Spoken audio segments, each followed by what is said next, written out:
You wrote the truth, but let's get on with it, because I want Mike to speak, and then we'll take some more questions on the assumption you'd like to, and I think you probably will. It's been encouraging to watch states begin to open up, and it really has been. It's a beautiful thing to see as restrictions are lifted.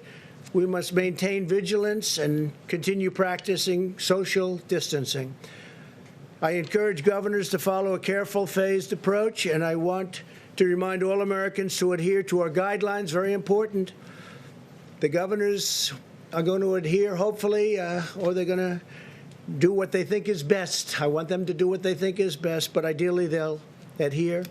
Wash your hands, avoid close physical contact as much as possible, and wear a face covering when distancing is impractical. There are cases we've flattened the curve and really made tremendous progress, but we must guard against a dangerous rebound. We don't want a rebound. That's so important. This is what we're just talking about. We don't want a rebound. The doctor doesn't want a rebound. These people definitely don't want a rebound. I don't think you want one, do you? Huh? You, especially. We don't want rebounds after all this death that we've suffered. Not work. I don't view work. I view it death that was unnecessary. Should have never happened. Should have never left that little area where it started. You know it. And I know it, and they know it. In our all-out war against the virus, we continue to make great strides on testing, famous testing, doing more than anybody else anywhere in the world. Nothing funny about that, John. Most of the governors have never faced a situation like this before, but we're helping them find unused testing capacity within their states. Tremendous testing capacity that the governors, in many cases, didn't know they had.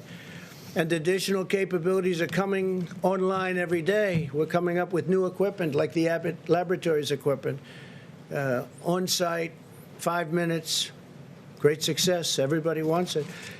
But you can only make so many of those machines, so we have many other forms of testing. We have many other machines that do it very quickly and by the millions, Our task force issued its reopening guidelines earlier than April 30th to give governors the time that they needed to develop testing capability and capacity and customize plans for their states, which many of them did. We've had some governors do a fantastic job on testing and on a lot of other things. I spoke, as you know, Governor Cuomo was here. We had a great conversation on testing yesterday, and they're doing a really good job in New York. We're working very closely with each of the states to help them succeed. I spoke earlier today with Governor Newsom, California, and that was all about testing, that conversation. He's been scaling up really well, really good job. And I agreed to help him get some of the critical supplies that California needs to make use of the tremendous capacity that they found. This is a tremendous testing capacity. And I'm going to do it very quickly. He needs certain things. We're going to get that to him very quickly.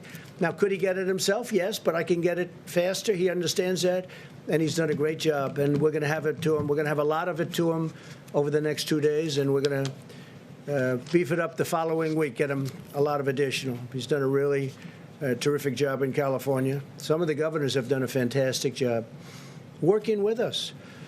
I told the governor of Georgia, Brian Kemp, that I disagree strongly with his decision to open certain facilities which are in violation of the Phase 1 guidelines for the incredible people of Georgia. They're incredible people. I love those people. They're great.